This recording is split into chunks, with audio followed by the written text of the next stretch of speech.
everybody, and welcome to the Total Soccer Show, your first episode of the week. I think so, Joe Lowry. Is that how we're doing this? Now that we did the Friday show, you and Graham talking about USA Turkey. It was a lovely time for the two of you to spend some time together, but now it's time to talk Major League Soccer. Are you ready, Mr. Club World Cup Lowry?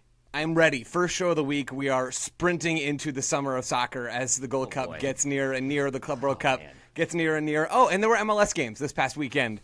Let's do this thing. Yeah, we're going to talk Club World Cup. We're going to talk about one MLS team in particular, maybe do some listener question answering. To do so, it's myself, it's Joe, and it's New England superfan himself, Jeff Reuter. Hello, Jeff. It's funny because I have a tattoo that's vaguely related to the Revs, so I guess you could argue that. I didn't know that they let you get Caleb Porter's face tattooed on you.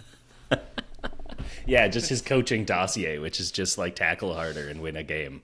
You know. Is that why it's adjacent, because it started out as Portland, and then you've just had to keep making amendments as we've gone? And then I'd shaded it yellow when he was with Columbus, which I think somehow people have already kind of forgotten. Stop teasing us, Jeff. What's the tattoo? Yeah, right. Dogzo. It's Dogzo. So the original of this was Pablo Mara and I in the dregs of 2020 coverage before MLS is back. We're looking over some trademarks that U.S. soccer entities have lodged. And so these are viable active trademarks. And there was one for the term Boston Revolution, which I guess the Revs were almost named.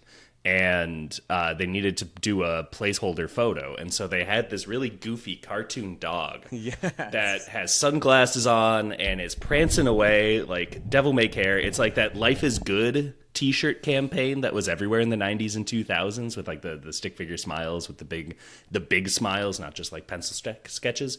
It's that art style. And it has never been used by the club. No one that we could contact who worked for the club in 94 and 95 knew anything about this dog. And so naturally, the two of us and Meg Linehan, and since then, at least half a dozen other people across the United States and Canada, have decided to get Dogzo on their bodies. Good. So go Revs, I guess. Did we know that the dog was named Dogzo, or was that a creative soccer we name named for it. a creative Yeah, soccer this was a stray. This was an unnamed stray dog. Gotcha. And Boston Revolution may have been its formal name, but it wasn't really zippy, and it wasn't really responding to Boston Revolution at this point. Yeah. So we decided to just name him Dogzo. Gotcha. Why can't I find this dog? All I can find is the Boston Terrier Revolution. That's the only thing that shows because it goes by Dogso, Google. Taylor. That's why it doesn't respond. I tried Dogso, and I was told that doesn't exist. Try another. I believe our headline involves the term beats, cleats, and eats, which is also a trademark MLS is sitting on. Wow. Why? Yeah. Why? For that music soccer food festival that they're going to put on in 2027. Obviously. Beats. And eats. My friend, I believe you'll find that Celebrating All-Star Week has a Celebrating All-Star Week live from Beats, Cleats, and Eats. So yes. There you go. They used it. There we go. They rolled with it. All right. We broke news. I broke Man. news in 2020. That's amazing. I had no idea. Wow. Just that and COVID protocols. Anyway. Dynamic duo. Mm-hmm. Did you get the tattoo during COVID? I got it, I think, October of 21. So I waited until there was limited beds or space from each other. As listeners can tell, we do not have a full draft to do this week or awards to hand out. So we're riffing. I'm trying to decide if I would be more surprised that Pablo did the tattoo himself for you, or less surprised that he didn't do it. I don't know which one. Because I could see both scenarios happening. I think the air of mystery of me not confirming or That's the way to do denying it. is really important here, and I'm going to respect that. It's even stranger because Joe also has a Bruce Arena back piece that he here, let me turn around. It's inspired by Zlatan's lion, but instead of a lion's head, it's just Bruce Arena. Saying not my fault, and it's dated to 2017, I believe. Anyway, let's not talk about New England anymore or any of their coaches. Let's talk about Club World Cup, because it's right around the corner. We're going to be doing some previewing of the Club World Cup on the feed later in the week. For now, Joe, we've got 3 teams from Major League Soccer competing, and they're all going to win the whole thing, right? Yeah, no. I did a piece for Backheeled earlier this week based off of some comments that Don Garber made last winter at his State of the League address in Carson, California.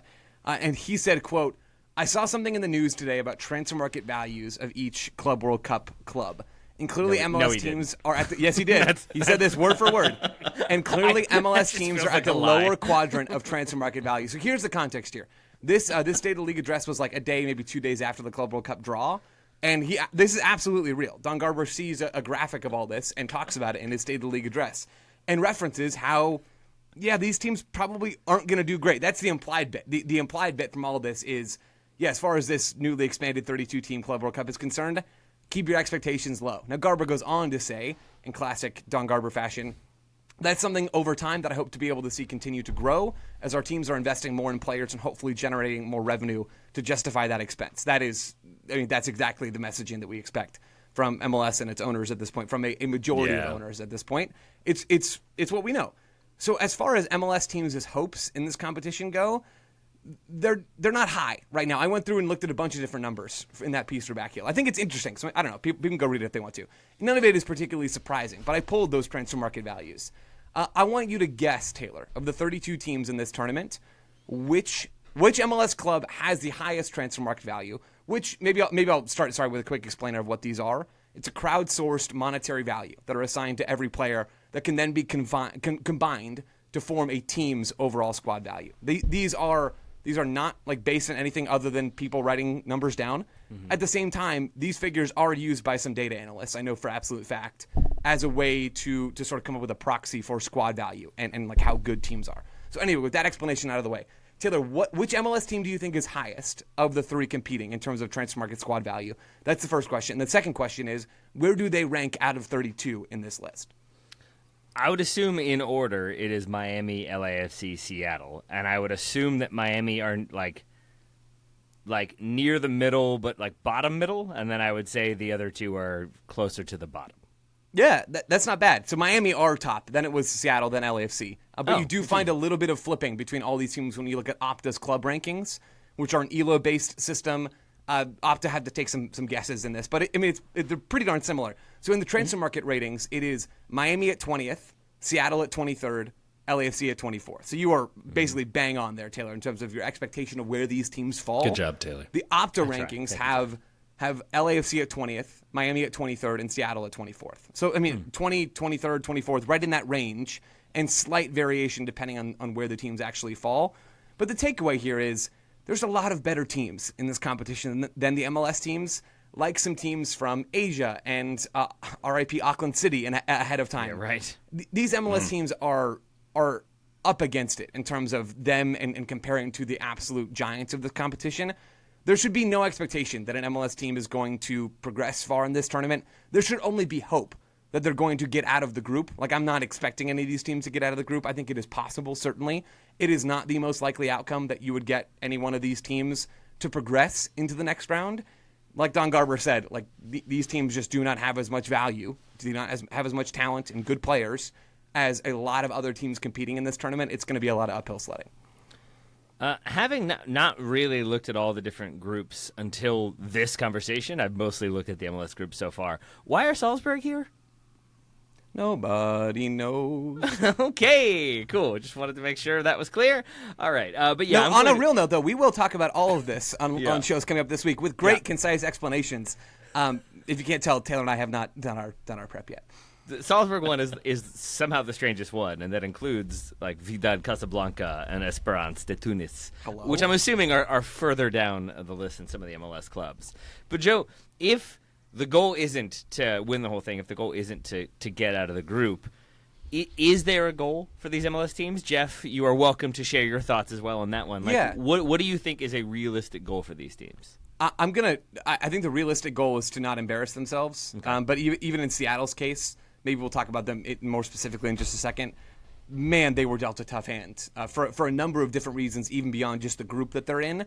But I think the goal is to show decently well in front of fans in your home country. Mm-hmm. I don't really think there is a huge immediate goal beyond that. You can look at some specific instances of players and think about how this could be a better shop window for MLS teams with a bunch of soccer personnel in and around these games, watching these matches, who are not maybe tuning in or at least not present at some of these more regular season MLS games. But I think that the goal is to not embarrass themselves. I think the goal is to sort of see maybe if a team can go and get a draw against a big club or see how you stack up against teams that you just don't play. But I don't think there should be any expectations for these teams to go out there and dazzle. Like, Jeff, to me, that is just not realistic here.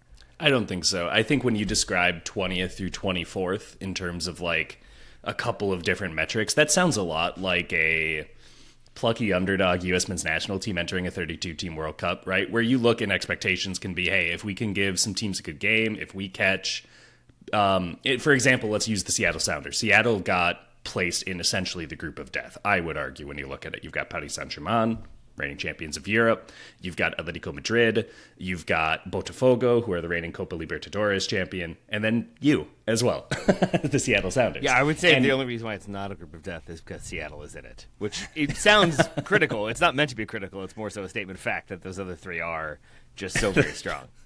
I'm just imagining, like, remember those 2014 pregame things that ESPN had where Kiefer Sutherland, a Canadian, was narrating over a Jack White guitar riff? There is one point where they call it the group of death, but it's because we're in it. I love the idea of him where they call it the group of death, but it's not because we're in it. It's just like, that is Canadian, actually. That would be the way too soon for their time Canada one. Anyway, love you, Canada. It's a tough group, and I think you look at that and you say, for Seattle, their openers against Botafogo, you need all 3 points of that game. And I think they can get it, actually. Botafogo has been, I did our sites, the Athletics group guide for B and C, and so like I had to really look at all of these teams. And Botafogo, since Libertadores, have lost over half of their starting lineup. They had a couple of really crucial veterans, including their captain and the only player of their like last 20 years to get 100 games with them. It's a lot of squad rotation in Brazil, and he was out of contract and he left. Another star defender left. Their leading scorers, their first 3 or 4 leading scorers all left. Thiago Almada as well. So like they've just had a serious exodus of talent, where if you're Seattle, you look and say, that's our win. And I think either way, by the way, you would say, is it between Botafogo, Atletico Madrid, and PSG, which one's our most likely avenue for 3 points, right? So like, this isn't rocket science here, but at the same point, if you start off with 3 points and you can pick off one against the European giants, or if those 2 European teams, you're just getting into like group permutations and calculus at this point, and that is usually a sign that you're an underdog.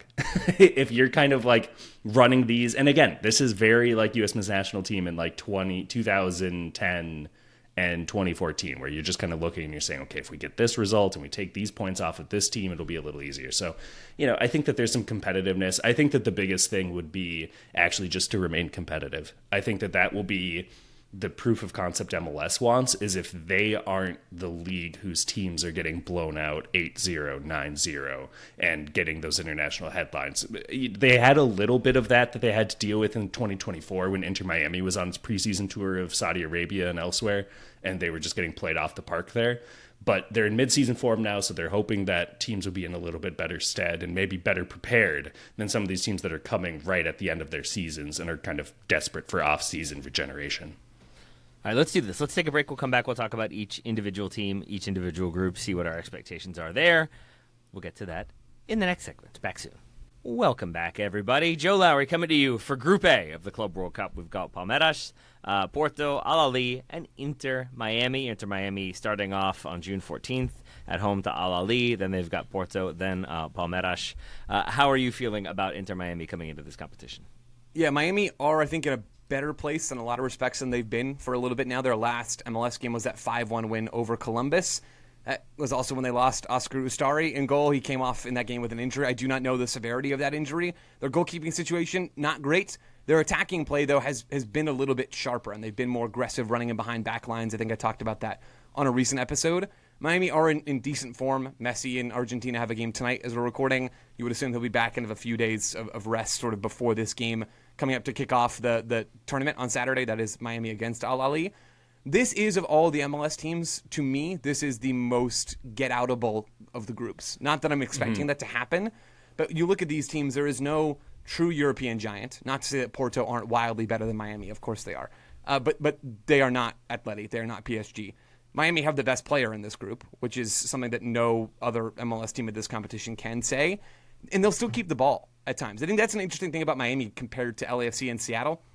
All 3 of these teams in MLS play are very ball-oriented teams, which is not to say that LAFC do that all that well at times, and same with Seattle, but they are, top 5, top 8 teams in MLS in terms of possession share. Miami will continue to keep the ball because they cannot do it another way. You will not get Messi and Suarez to defend. You might get them to defend a little bit more in the Club World Cup. You're not going to get them to defend enough that it's really going to be all that influential in these games. So I don't think they're going to deviate tactically like some of these other teams are in matches this summer. I don't know if that's exactly a help, because then you leave yourself open to get gashed in transition by Samu Omorodion, who is just an absolute baller for Porto and is going to make Tomas Aviles hurt in this tournament. But it does give Miami some continuity that other MLS teams will not have in this tournament. They have the best odds, according to the bookmakers, of actually going and progressing to the round of 16 here of the MLS teams, which again feels right when you look at the teams that they're up against. They're going to concede chances, like a lot of chances in this tournament. They already concede a lot of chances in MLS play, and you're not going up against a striker who's playing for the Spanish national team in MLS play. The question for them, and the only way that there are only two ways I think really that they get out of the group, but the question for them, the main one, is can they get enough in the attack to compensate for the fact that they're shipping more chances, or can they get a miracle in goal, which would help all three of these MLS teams. Yeah, I mean, Inter Miami feel like the ones that could get out of the group and could also lose a game 6-0 potentially, or 6-1 or 6-2. They do have the Messi aspect of things, and that's not just that he is a difference maker in his own right. He is also such a high-profile player. I do wonder if maybe Ali players could be a little bit excited to play Messi and be worrying about who gets his jersey at halftime instead of maybe worrying about the game itself. That is being discourteous to the Egyptian champions, who themselves are an incredibly good team, who scored a ton of goals this season, finished second in the regular season, but then in their version of the playoffs ended up winning, and have plenty of talent that can cause problems, and I think could be a really difficult team that could just kind of grind their way through this group. But I think having those next-level difference makers for Inter Miami is where a lot of those odds are coming from. I'm not breaking any news on that one, I think, but this one is the one that I think is interesting, because it could be Miami losing all three games by a considerable margin, and it could be Miami finding a way to get a win and get a draw and make it to the next round. Jeff, where are you on Miami's chances? Yeah, I like you shouting out the like shock and awe factor playing against Messi, because we saw that pretty much every week in MLS and the Leagues Cup from when he arrived until I would say like the middle of 2024. It took kind of a year where even opponents who were playing him for the first time weren't like, ooh, can you believe Luis Suarez is up against me on a corner kick? And then you immediately concede. This happened in the season opener against RSL last year. I vividly remember this one. And if you look at Palmeiras, that entire squad, every player on that squad comes from CONMEBOL. You've got a handful of Argentines, including a crucial center back and a defensive midfielder. You've also got Facundo Torres, Joe's old friend, who might want to show that he's better than Lionel Messi so that he can win flowers from Joe Lowry. So I think that there's a couple of teams where you would look at and say, like, okay, there's a chance that they could slip up. Maybe their squad balance will be a little off if their mentality is off, right? So it'll be interesting there. Porto, like you said, not one of the giants. I looked into why Salzburg is there because I felt like I should probably know that. And basically Europe got 12 spots. The last 4 Champions League winners got in. Madrid won twice. Okay, so then the last 9 spots are the highest 4-year UEFA coefficient. And apparently Salzburg has been the 9th best team in Europe over the last 4 years. And you look, and Juventus is one of them, and all Juventus has really done is made the round of 16 twice. So I think we take for granted just how much rotation there actually is once you get to like the round of 16 of a Champions League. I digress. I think that you look at this tournament, and the issues that have made Miami so fallible in MLS are issues that are never going to be remedied in a knockout tournament format either. You can't change the fact that Jordi Alba probably has to play and is maybe one of the biggest defensive liabilities in Major League Soccer in any position. That's help a designated the fact player, right? You're correct. Still a designated player until 2027. New terms for designated player contract. I will never understand that one. You also have Oscar Ustari flailing in goal. Bless his heart. He's trying his best. Like they need reinforcement there in a big way. I just think that some of these issues that Miami has run into are just kind of uncurable as the squad is currently constructed. So I think that they actually, the other thing to keep in mind is because Messi is there, like Palmeiras and Al Ahly are not going to treat those games lightly.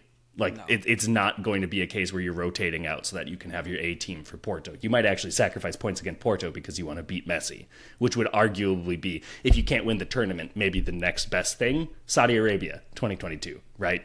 So I think that they're going to be up against it. I think it's going to be really tough, but I will say, if you believe in referee match-fixing conspiracies, I would imagine FIFA does not want to see Lionel Messi get grouped in this tournament. And so I think that you'll hear a lot of complaints, I am sure, about the standard of officiating in Group A. I have no doubts.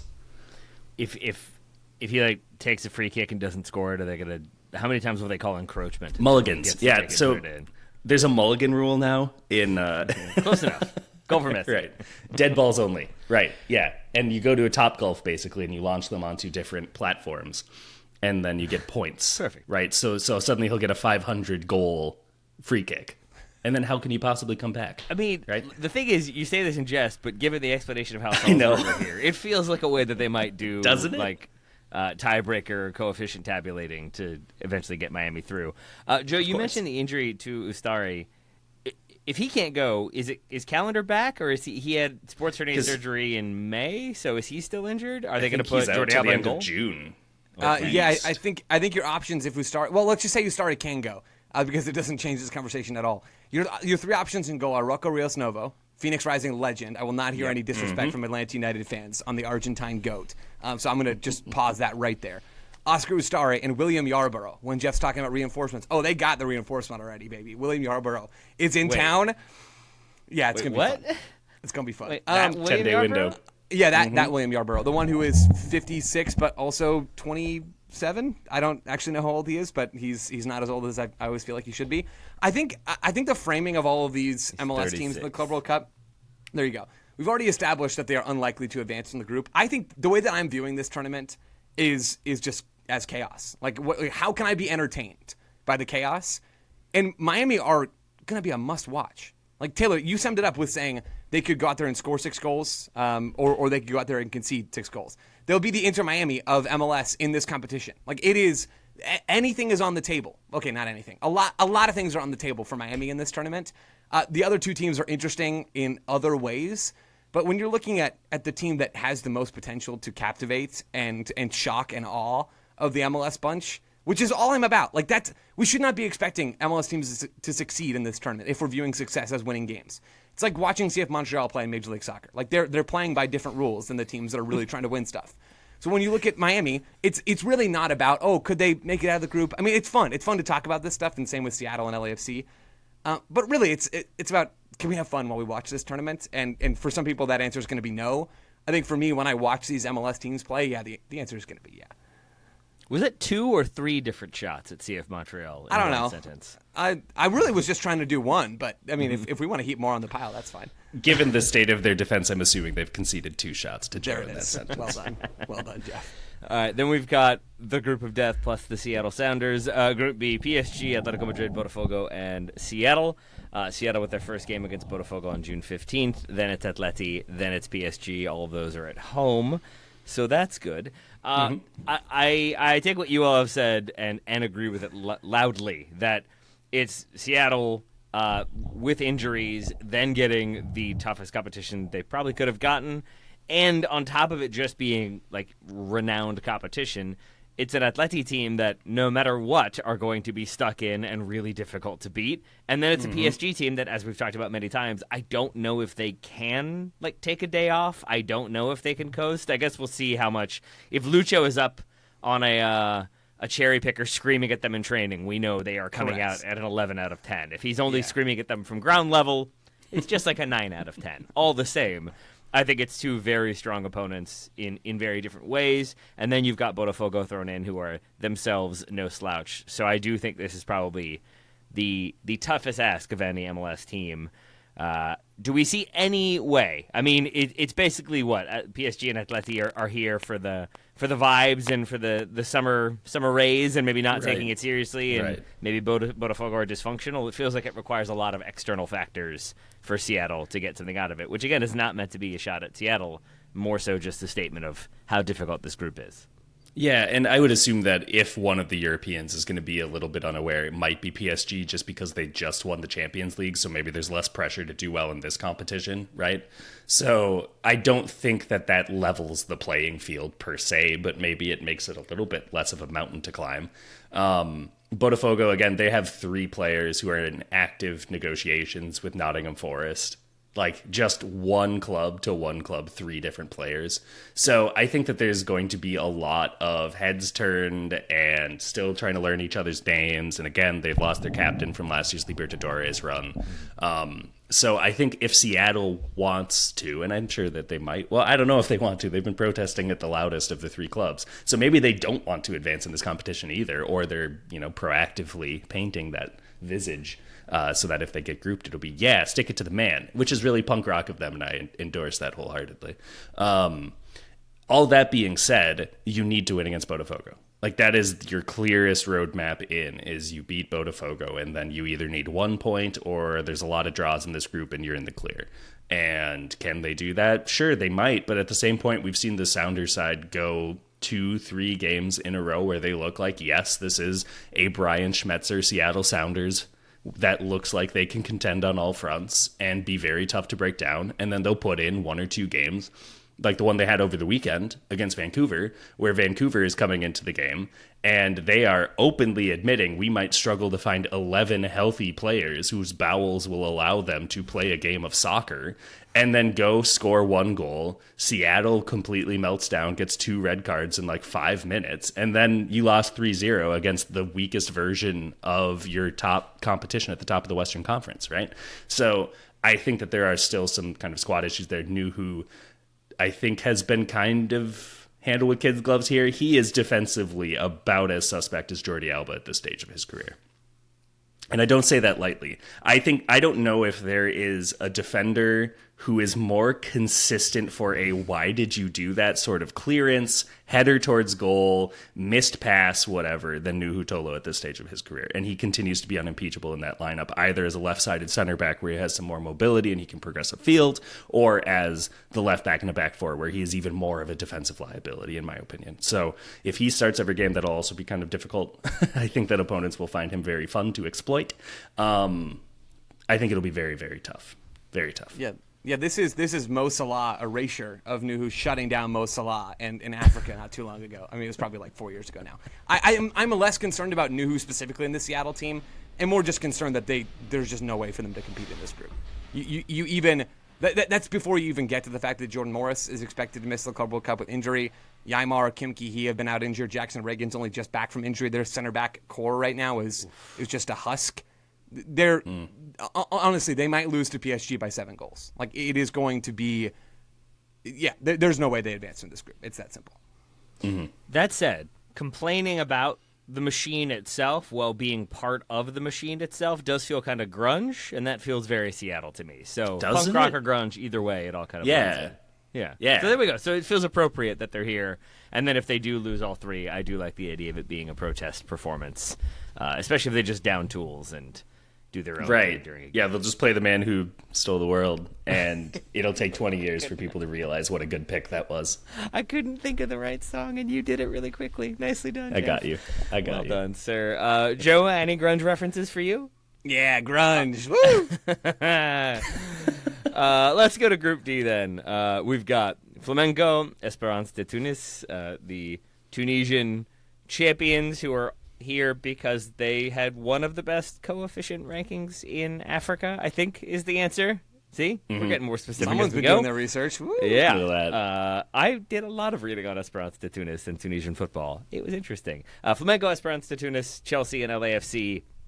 This is one that does feel. I think initially, like I was just cynically like, no, all 3 MLS teams are getting grouped. There's no chance they're all going to get blown out. And I do think there is more of an argument for Miami potentially and for LAFC getting out, because this group, no disrespect to Esperance de Tunis, but I think that they are a beatable team in this one. At the very least, I think LAFC could finish ahead of them. And then you've got Flamengo and Chelsea. Chelsea can be dysfunctional. We don't know how excited they're going to be here. Ooh, that was tricky to say. And that is an ever-present aspect of this competition. Is this going to be Manchester United going to Malaysia and really not wanting to be there and really wanting to be on holiday and kind of showing up but not really showing up? Or is this going to be players trying to prove a point that they should be in the starting 11? Is this managers wanting to justify that they are the right people to be in charge? So it could be a very strong Chelsea team who come out and destroy everybody. It could be a lethargic Chelsea team who don't really want to be here and are wide open and treated as kind of glorified preseason. And I think LAFC, with the way they prefer to play or have come to play under Steve Cherundolo, kind of suits them a little bit. I'm less familiar with Flamengo, though they are top of Brazilian Serie A through 11 games. 7 wins, 3 draws, only the 1 loss. The more troubling number for me would be 24 goals for and 4 against. With some known names in there, a lot of veterans, like 28, 29, 30-year-olds in that team. It's an experienced Flamengo team that I think could spring some surprises themselves. So I think that ends up being a trickier game than I expected it to be. Right up until you started hyping up Flamengo, Taylor, you laid out the bull case for LAFC in this group, which is that Chelsea don't really care. Although with the amount of money that's on offer, like FIFA had made it so hard for teams not to care. Yeah. And even if Chelsea don't care, we can't really. Even if their first 20 players don't share, like 20 that could come in and play. Exactly. But you've laid out the case there, which is Chelsea have to not care and have to put out a rotated team, and LAFC have to lean all the way into the approach that Steve Cherundolo has preferred since he's been in charge there of playing on the break. Like this roster with Denny Bouanga in it can be very effective at playing on the break. He is. I was thinking about this yesterday. Think of any player in CONCACAF.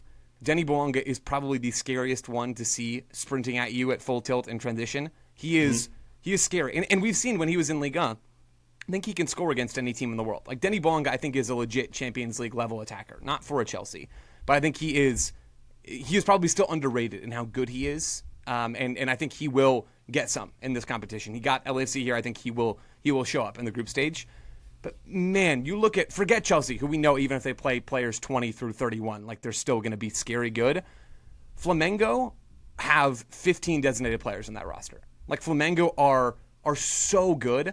And we can run through some of these names later in the week. I don't need to do it now. Come back for our Club World Cup previews coming up this week if you care about that sort of thing. Flamengo are awesome. And LAFC are just so clearly the third best team in this group. That's the case for all these teams. You're either third or fourth best in the group. You have to beat one of the giants. You have to get something out of one of the giants and hope for things to fall your way. I'll put it that way. To get out. And it's possible. Sure it is. Yeah, it is possible. Oh, wow. But man, going up and beating Flamengo would be an incredible accomplishment. Like maybe best ever win for an MLS team level accomplishment. That's what we're talking about here. I think spot on framing, Joe. I think that you could really make a credible case that if they could pull that off against Flamengo, Chelsea obviously would be maybe even bigger, but I think Flamengo would justifiably so. Wesley might be a name familiar to some Premier League clubs. He is Flamengo's right back. He's a very attacking-minded right back, right? Well, that also leaves a lot of space exploited, where if the defense isn't doing their switch-offs, Denny Bouanga is going to feast in that matchup. And so there actually is like a really compelling tactical advantage there that does play to Bouanga's skill set and strengths and how the team likes to feed him. So there is reason for hope there. Yeah, I mean, you guys have really nailed it. Like, I think overall it's been a it's a draw that generally could have been a lot worse for them when you look at the balance of some other groups, including ones we've talked about here. But I think that LAFC is going to be a bit of a wild card. Similar to Miami, if they feel obligated to play Olivier Giroud 70 minutes a game because he is one of their biggest stars, I think that they will suffer for that. I think that they have struggled a lot whenever Giroud has started. He has looked really good coming off the bench lately, and I understand wanting to play him against especially Chelsea to try to like maximize the draw for the LAFC side of things. But again, just because he's one of your most famous players doesn't mean your team plays terribly well when he's on the field. And so it will be very interesting to see how Steve Cherundolo kind of weighs those aims and objectives. Cherundolo is leaving at the end of the season, correct? That's what he Either way, yes. Is there any chance that decision is impacted by how this team does at the Club World Cup? Doesn't seem in terms of does he leave ASAP? Like if they win the Club World Cup, I'd quit too. If that's what you're getting at. Like, is there a reality in which they get crushed and he's just like, no, this isn't it? Like what I keep going back to is I think of their schedule, and I know this is kind of like an esoteric question, but I'm asking anyway because I'm curious. Like, so their schedule is Chelsea up first, then Flamengo, then Esperance de Tunis, and I could see a scenario in which, let's say they do meet a kind of lethargic, we're here, but we just did 14 different interviews and 3 PR shoots, and we're tired Chelsea, and they're not really into it, and that finishes 0-0 or 1-1. And then LAFC lose to Flamenco. So they've got the 1 point from the first 2 games, but they've got Esperance de Tunis. If you win that game, maybe goal difference goes in your favor, you can get through. And in a game where they have to really go for it and make something happen and be the progressive attacking team, they kind of maybe don't get it going. Like, is there a world in which maybe this is the crystallizing moment of this isn't the guy who's going to make us reach a new level, score goals, or do you feel like they've already kind of understand who they are, understand who he is, and are just going to see it out no matter what? I mean, I think I can see it, right? Like, I can see where the optics of it are, let's move on to the next phase of our project sooner if you already know, right? So, like, I think that side of it makes sense. I don't see a version of this where he decides, I'm going to ask for another year at the end of this, right? So, like, I think you are really only speaking in that hypothetical. Yeah, that's probably true. Could it? Potentially, but the thing is, they've turned it on a bit as of late in MLS competition. They've looked a little bit better since his announcement of it. I'm pulling up their match log right now. It's no New England Revs. Actually, maybe it is. 1, 2, 3, 4, 5, 6, 7, 8, 9. LAFC is unbeaten in 9. I repeat. That's the best thing you could have said. Since April 13th. Now, do we need to fact check this for U.S. Open Cup games? Because Joe and I both did some U.S. Open Cup searching for the New England Revolution, Jeff, and that seems to have been left off of your Yes, your it list was. of wins. It was left off of it. This was league only. Yes. Okay. It was a snappier quote, and I was intoxicated by the moment, and I was not thinking of logic. I was not thinking of the Open Cup, and that is a failure on my part. Nor should you, in that case. The heat check did not need to be checked in that instance. Yeah, I mean, I think there's a 0% chance that Steve Cherundolo gets fired after this tournament, or like leaves. For an MLS team to make a decision like that after a Club World Cup competition, it would be absurd. Like I might point and laugh should that happen, and I would not be the only one. LAFC are not that reactionary to do something like that. I don't think there's any. You couldn't see Miami do that? If Miami lost every game like 5-0. I could see Miami do it. Yeah, that's the exception Okay. to the rule. But I mean, Seattle and LAFC, to look at those 3 teams, they're way too savvy. Like, these teams know what they're up against. It is, in some way, and I know we've just spent 40 minutes doing this, in some way, like, thinking about this tournament through an MLS lens is maybe like the least interesting way to think about it, because the expectation is just so clear of where these teams fall. All of them are in that like bottom third sort of teams in this competition, where if they get out of the group, hey, it's a rousing success. We didn't see that coming. If they get grouped, it's zero surprise at all. Like, it is just so black and white that it almost lacks some intrigue, which is, again, why I keep going back to in my head, I'm just going to see how much fun I can have, how entertained I can be watching these teams play, and I can tell you I'd definitely be entertained. There we go. And I just enjoy living in a world in which Steve Cherundolo continues to be connected to American soccer. So long may that be the case for at least another few months, at minimum. We're going to take one more break. We'll come back. We'll talk less about the Club World Cup, more about, this can't be right, DC United? We're going to talk about DC United. Are we sure we want to do this, gentlemen? Oh, yeah. One of those felt more confident than the other one. We'll see. We'll see where we go. Back soon. Welcome back to the Total Soccer Show. I feel like this season, at various points, I have made a lot of jokes about DC United. Do we want to talk about DC United? Are they going to win the Supporters' Shield? Are they going to win MLS Cup? Are they going to win everything? And it's been greeted with a lot of tongue-in-cheek silence, which I do appreciate, which allows me to just wallow in my misery. That misery was compounded this weekend with another home loss, another sizable home loss at that, Joe, which led you to add them to the running order. And I don't know what to make of it. Are we sure we want to do this, Joe Lowry? I mean, yeah, I think when teams are abysmal, it warrants talking about them, because in MLS, it feels like this is a league with very little consequences. If you don't really care to be competitive, you can do that without any real repercussions. I suppose this is our small way of hitting back at some of that. That feels so harsh to say about a team that hasn't made the playoffs in 5 seasons and has gone, I think, 11 of the last 17 seasons without playoffs, which is kind of insane when you think about how many teams make the playoffs. Joe, how dare you say that they don't have aspirations to be great? Well, and the thing that's frustrating about all this is, we were talking about this a little bit in our break, when we think about teams being bad, and DC are bad, they lost 7-1 against the Chicago Fire over the weekend. They were one of the few MLS games that happened this week during the international break. At home. It is, at home. Thank you, Jeff. It is absurd that MLS plays these games during the break. Like, it's a joke. Like, it is such a joke that these games happen. Both teams, though, missing players to international duty. This was not so one-sided. Both teams missing their star strikers for this game due to injury. This is a pretty level playing field. Both teams were dealt a pretty similar hand in terms of this specific game. You look at DC. they're struggling. When we talk about teams that are struggling in soccer and in sports in general, the first place we go is money, because we know that if you get money, you can buy better players, and having better players means that you can win more games.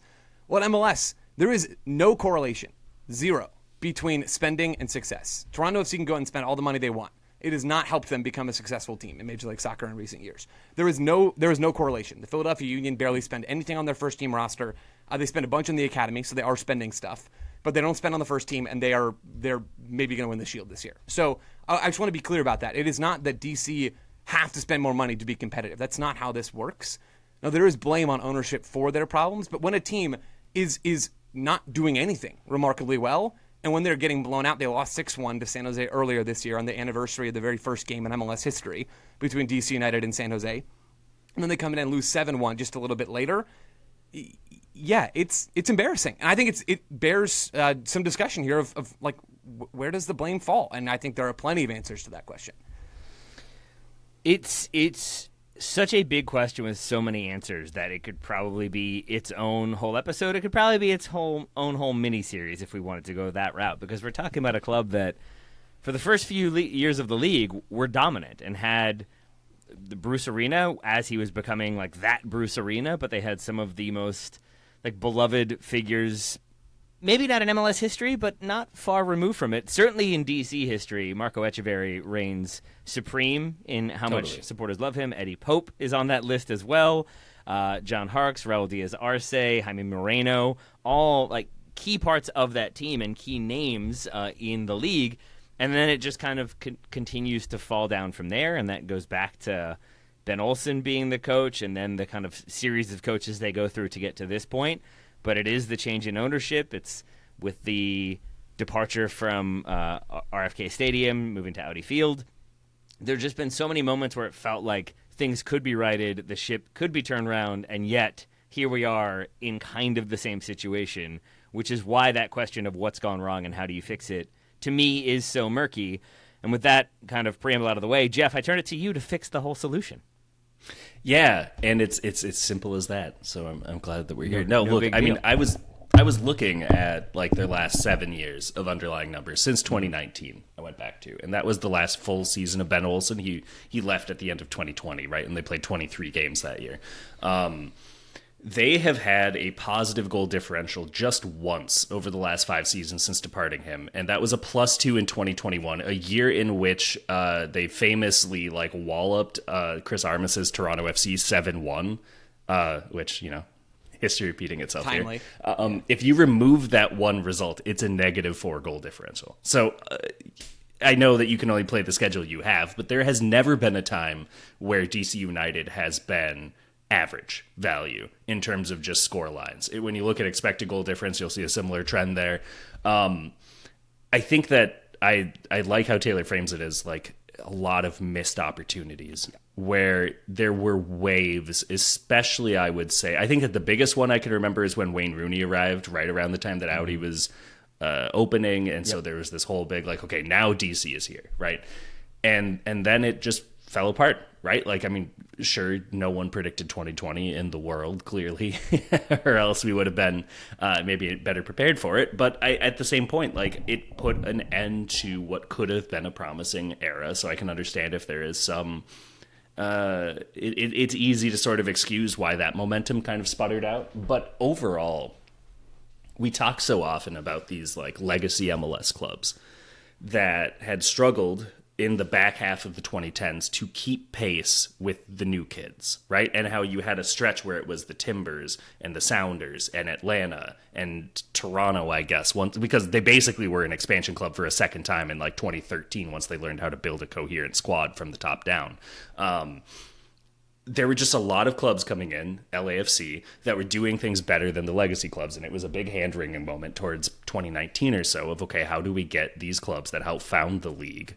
You know, the Galaxy were very far adrift at this point. The Columbus Crew were almost relocated to Austin, right? Like, it was really nationwide. And what you've seen is a lot of clubs that have figured out, okay, what we need to do is we need to advance our model. We need to invest more. Like, we're a new club. We need to bring in more we need to bring in more revenue, we need to bring in more ownership, Mike, but we also need to bring in more analysts, and we need to bring in more support staff, and we need to have a better facility and all these sorts of things. And they've been going about upgrading it.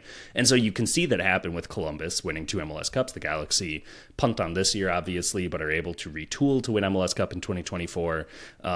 You see the Chicago Fire, pushing to build a stadium in Chicago to get out of that venue. You see even the New York Red Bulls kind of decoupling a little bit from the Red Bull model and doing things a little more their own way. Again, your mileage may vary, but they did make it to MLS Cup last year. So all of this to say is there are a variety of ways that these clubs that have been around for 30 years or so in Major League Soccer can evolve and can keep up with the expansion groups. And DC United has just pretty willingly chosen to ignore almost all of those avenues. Yep. And I think... Oh, go ahead, Jeff. No, and I was just going to say, and that is ultimately where it's like, it's self-fulfilling. I don't know if changing coaches is going to fix any. I don't think it will. Actually, I'll go on a limb. It won't. They've tried changing the coach to change the coach. It has not fixed things in the past. This is about the squad build. It's about the culture. It's about the support structure. It's about how Audi Field already feels. It's kind of like PayPal Park over in San Jose, where the owners are kind of begrudgingly like, we didn't build this to be modern enough. We didn't have the foresight. It's like, yeah, but you're still stuck in it. And there maybe could be things you could do to renovate it and to improve it. And you just choose not to do these things, right? And so I don't think any club wants to be compared to John Fisher's San Jose Earthquakes in terms of like top-down operation, but they've kind of earned it at this point on track record. Yeah, and I think, like, if you have a negligent owner, you have a negligent owner. If you have an owner who's kind of absentee and doesn't care, that is infuriating, but you at least can then understand how things aren't going well. And if you have an owner who's involved or has a vision for how they want the club to operate, all the better. It's that begrudging aspect that I think is really so difficult to overcome for a club, for a fan base, for whatever. And that is, I think, Audi Field is a prime example of some of that sort of begrudging nature of the ownership, that it takes forever to get the site approved, to get the site acquired in the first place. They were looking at so many different areas, including staying at RFK and trying to make that work. But they get the site, they build the stadium, and for that moment, as you talked about, Jeff, it felt like, okay, here we go. They built a cool stadium. It's got the kind of vertical aspect that you feel like you're right on top of the action. And then you start to see the other new stadiums that are coming online and coming to existence, and Audi Field just looks a little like they did kind of the minimum a little bit. And then it's not helped by the fact that, like, initially they didn't plan for where the cameras would be. So now you have the cameras pointing at the side that has the luxury boxes, so you don't have fans in any shot of the stands, really. You have a bunch of people kind of half paying attention to the games. Right. And in the beginning, they also had that directly into the setting sun so that you get massive lens flare. They don't have any sort of overhead covering. And then they have to end up kind of bringing that in after people are complaining about the lenses and after people are complaining about the fact that in a DC summer, you want some protection from the sun and you're not getting it. So they do it begrudgingly. Bruce Arena, I think, a few seasons later, when New England is playing at Audi Field, points out, like, there's no banners. Like, we won a bunch of stuff. We have a bunch of legends in this league. Why is there no reference to the teams that came before? And I think begrudgingly, you get that a year later where they start adding that. But it just feels like there is no identity and no real culture. It is just like, we gave you the thing you wanted. Isn't that enough? We gave you the Argentine manager who was going to weigh people in preseason. Is that not what you all wanted? All right, we'll try something else. And I think that is just so much, like, leads to what has become so frustrating about DC United as an organization. And there's little stuff along the way, too, now that I'm ranting about my fandom, like that I think they are the last or second to last team to make their academy free, to basically fully subsidize players in the academy. And then very recently, they removed a ton of that. And basically, I think, kind of without much notice at all, announced that the scholarship programs that went with that academy, they informed the schooling that they provide to families will not be free anymore, and in fact will cost thousands of dollars a year, potentially up to $10,000. And that basically just kind of at the drop of a hat, they decided, never mind, we're not funding this. Go find your own educational programs and make it work. Families who were already bending over backwards to try to make this work so that their kids could play soccer at a high level. It just speaks to a disconnect and a lack of kind of vision for what this team is meant to be. To Joe's initial point, if you're not going to spend money, like, there's no guarantee that spending a ton of money is going to bring you a really successful team. But with how much talent is in the DMV area, if you want it to be the team that brings through local players and identifies underutilized talents, like Andy Nahar is a prime example of that. Just kind of found, scouted, playing local, I think like amateur soccer, and they're like, that guy seems quite good. Like, that's a sign of how many talented players there are. You could be that team who just brings through academy players. And they tried to be that, but then they sold all of those academy players and didn't really replace them. And so it just feels like a team that kind of wanders from identity to identity, hoping that they'll connect in some way. And at first it's Wayne Rooney as a player, and then it's, well, maybe it's Wayne Rooney as a manager. And it feels like just kind of grasping at whatever straws they can grasp at, even if those obviously aren't going to provide stability. Of late, it's been Christian Benteke's aerial ability that is the straw that they're grasping at, and when they don't have him, there's not a ton of answers. So Jeff couldn't solve it. Joe, with all that said, do you want to try to solve it? Yeah, this has been fun listening into the therapy session. Yeah. I think when I look at this DC United team, and everything you guys said is true, like a really, really nice job setting a lot of foundation here for why DC have struggled for so long. If you want to rebuild club culture, there's one really great way to do that, and it's by winning soccer games. Mm-hmm. Having been around doing work for Phoenix Rise in the last couple of seasons, it is still a bit wild to me how much things change for everyone, for fans, for players, for coaches, for owners, for front office people. It doesn't matter who you are. How the environment changes when you win, and how the environment changes from that to something far more sour when you lose. So if you're looking for a way, I'm not saying this is the only thing that DC United could do, but I think the best way to do it is to start winning soccer games again. And I think when you look at this year's DC United team, and you got to it there at the end, Taylor, like, Christian Benteke is a very good player, and he's worth building a game model around. I really do believe that. When he's out injured, and he's missed the last 5 games for DC in the regular season, they're not a good team. They've got 1 win in 5 games. Even with Christian Benteke, they're like a wild card team sort of as their ceiling. I think we know the issues for DC United and what's plagued them historically. I think what's interesting to me about this year's group is, well, why can they not get out of the muck? Because it's not as if DC United have just tried to do the same thing over and over again and expected a different result, although to an extent they have. But they just hired new front office leadership and new coaching leadership ahead of last season. We're 18 months into this new tenure. It's closer to 20, whatever. We're less than 2 years into a new tenure for a new voice in the front office. This was supposed to be different. And Ali McKay in the front office coming over from Nashville, I think has really struggled to go out there and identify talent that can make a difference. Now, before I even get to McKay, when you look at the ownership group here, there's blame for them too. And I don't think it's just that they need to dump a whole bunch of cash on the fire, although that is entertaining. Think about the Paul Pogba thing, right? Where they were really interested in bringing Paul Pogba to this team. That was ownership driving that. That wasn't the front office driving that. But that interest in Paul Pogba from owners, not from the people you've hired to make personnel decisions, from owners, was why they kept all 3 DP spots open this season. Instead of starting the year with that 2 DP but 4 U22 model and having the extra $2 million in discretionary allocation money to add to the roster, basically $2 million more of salary cap space.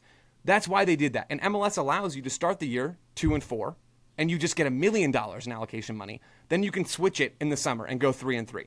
A bunch of teams do that. That is allowed. You're allowed to do that. DC United decide, no, we're going to start the year 3-3 and not get any extra allocation money because we want a chance at Paul Pogba, so that Paul Pogba can be our 3rd DP next to Christian Benteke, Mateusz Klich, LOL, and Paul Pogba. That can be our trio. And instead, they have only 1 DP that plays for their team because Mateusz Klich plays for Atlanta United, lest we forget, and they're not going to sign Paul Pogba. At least it certainly doesn't seem that way, and even if they are, you're darn close to the summer window when you could have just signed him in the summer and you could have had the extra $1 million in allocation money. That is the ownership driving all of that. So Ali McKay is making some of these moves. Go ahead, But Joe, if Klich plays for Atlanta, surely that's a DP spot that's now open for DC. Whatever do you mean? Yeah, to be fair, he has made Atlanta worse. So sabotage. Maybe that was a smart move. Yeah, maybe designated saboteur. I love it. Yeah, that's smart. The DS, I like it. That's the ownership bit and all this. Then you think about the front office. Now, Alan McKay brought in to be the chief soccer officer of this team. I already talked about it already. You don't have to spend money to be good. No correlation there. You have to be smart to succeed in Major League Soccer. You have to make smart player moves or at least be lucky, right? I mean, maybe it's lucky more often than it's being smart. DC haven't been either one of those. And DC's roster build since McKay came in ahead of last season has not been good. And I'll use just one example of this. DC United last year were the 3rd worst goalkeeping group in MLS in terms of goals allowed above expected. So DC do the smart thing. They clean house. Like their goalkeepers last year, Alex Bono, Tyler Miller, not the cream of the crop in Major League Soccer. Smart move to clean house. Unfortunately for them, and goalkeeping stats are noisy, so maybe this isn't the best example, but I think it's a helpful one. So they go out and they signed Jordan Farr from USL. He's their third goalkeeper, hasn't played this year. They signed Luis Barraza, MLS veteran. He's played this year. And they signed Kim Jun-hong, who is the first U22 initiative goalkeeper in MLS history. There's like a decent outlay in terms of his salary budget cost there. And Kim Jun-hong plays the first 7 games of the season, gets benched, and Luis Barraza plays, and he's not any better. DC United's goalkeeping has been the 7th worst in MLS this year. They made all of those moves, and they barely got better. It hasn't been... The roster turnover hasn't been a success. There have been some good things that have been done. I think about Herrera coming in from Montreal, Stroud in that trade. I like those moves. Kojima coming in. We talked about that one earlier on this year. The Fidel Barajas loan. Maybe this is a case of them not getting enough time. I don't really think so. You've had 3 transfer windows, and the squad is not really very good. And you can turn an MLS team around in large part in three windows. We've seen evidence of that before. It is possible to get better in that time, and we just haven't seen it. So when I look at this year's DC United team, ownership continuing to meddle is a legit problem for them, and the front office has not made good choices, or at least the results of their choices haven't been good. If I'm looking for reasons as to why DC is struggling, it's the fact that they're not winning, and I think I've laid out the reasons why they're not winning. It is difficult to see how this turns around because the owners are going to continue to meddle, you'd have to imagine, and that makes these things difficult. But they need better decisions coming from the front office to actually change anything here. Yeah, it's like, this is maybe, I'm showing my 90s cred here. Like, it's like a sitcom not working, and Tom Arnold is the lead, and they're like, that was the problem. We're going to get rid of Tom Arnold. We brought in Jim Belushi, and that's going to solve this. It just feels like you're kind of swapping one thing for another, and the goalkeeper situation is a great example of that, Joe, where, like, you're right, goalkeeping was an issue, so they bring in 3 new goalkeepers. Do any of them inspire confidence? Do any of them make you feel like that's the guy that is going to be their goalkeeper for 5 seasons? Like, Kim Jun-hong is maybe meant to be that, but he is the one about whom I know the least. He's still very young for a goalkeeper at 22 years old, but had only played in Korea prior to that transfer, and so that feels like a roll of the dice, less so than a slam dunk. And if you are truly identifying this position has been a problem, we need to fix it, we're going to find a solution, that's the Belushi thing of this, is it feels like they've gone out and been like, we've identified the solution, and the solution is to bring in more of the same, including journeymen who probably aren't going to make that big of a difference, and unproven youngsters who we're not really sure are going to be here long term. It just kind of feels like replacing one thing with the same thing, but calling it different and expecting different results. I think that the one thing that they didn't really account for, though, is that Miller, and to a lesser extent, but still somewhat Bono, are solid at long distribution. And, like, Miller is, like, one of the best in recent MLS memory at it. And they let him go, and you look at, like, their aerial percentage, their aerial dual win rate has dropped from 61% in 2023 to 57 last year to 51 this year. So they're winning fewer aerials. You look at their field tilt, and that's also dropping year to year to year.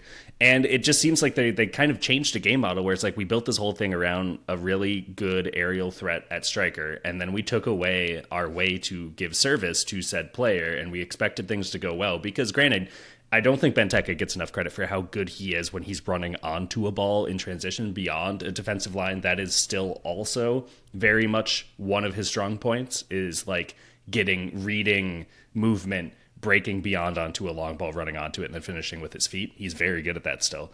And what you also are seeing now is that those long balls actually really help them advance upfield quickly. Their direct speed, which again is like meters advanced towards goal per second of possession, was very consistent in 23 and 24, 1.6 meters per second, which is solid. That's like a really steady clip. It's dropped to 1.1. So they're like also advancing far slower because they don't have that route, which was also helping them rack up aerial dual wins with Benteke against a shorter midfielder, as well as that field tilt where they're getting the ball into the final third and keeping it there a little bit better. So it's just like some of these trade-offs too, where it's like, yes, I see what you're saying in terms of shot stopping, where it seems like they just kind of replaced.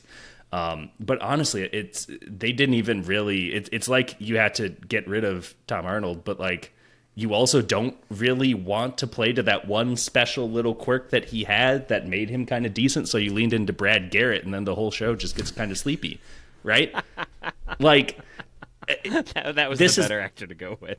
This is working for 10 people right now, and I'm really, really glad. But like, that's the reality of it, is you've kind of taken away that one trick that opponents hated. And now opponents, like Joe said at the top of this, like, usually when a team is as bad as DC United, we talk about them. The reason we haven't talked about DC United that much this year is because the Galaxy have been a very unique and interesting version of a tire fire, whereas this looks much more just like a forgettable, frankly, a team that ownership itself has forgotten, and that they're operating and they're trying to moneyball their way through this by just, exploiting markets and saying Luis Barraza was a good backup for Sean Johnson. He was beaten for the position by Matt Freese. Maybe he'll do something for us. And just like, it seems like they're out of ideas and they're grasping at straws. And that's not whatsoever an encouraging position to be in as a club. And I think MLS, one of the things I enjoy the most about it is how it is a league that some of those maybes and conditionals can end up being like iconic decisions, where this guy is a backup, we're going to see what happens, and suddenly he's starting for the national team, or has been here for 10 years. And I think those rolls of the dice can be so fun and engaging and interesting when the whole strategy feels like rolls of the dice and maybe an if and conditionals. Then it will end up working. It starts to feel less like a strategy and more like lurching from one idea to the next. And so in that way, maybe it's not a full-on like tire fire, but it's like a low grade tire fire where you have like one tire that's been on fire for 10 years now and it's never going to go out. That's about how things feel. That's an optimistic note to end this one on. Yeah, there you go. I mean, and really, I joked in the beginning about like, what's the solution? It doesn't really seem like there is a solution. I don't think they're going to get a new owner anytime soon. I don't think changing the front office, changing the coach is really going to help. I guess changing the personnel and bringing in a bunch more talent would probably help, but it still speaks to sort of emergency decision-making. Jeff is shaking his head, so it sounds like Jeff agrees. Yeah, the biggest thing that they could do is improve the squad. Yep. And it's so obvious, but it's just like, that's the level we're at. We're not to a point where we can have those discussions of our players being used properly. Are we wasting this like player on the bench, whatever. You look at that roster and compare it even to where it was 2 years ago, like it's a bottom third MLS squad, and that is the fault of the constructors and the investors at that point.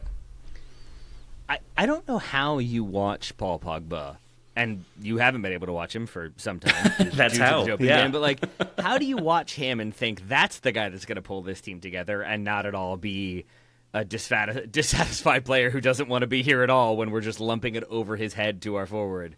Yeah, Joe, it totally, you nailed it with, it's the ownership wanting that one for obvious reasons versus it being an actual on-field decision that makes this team better.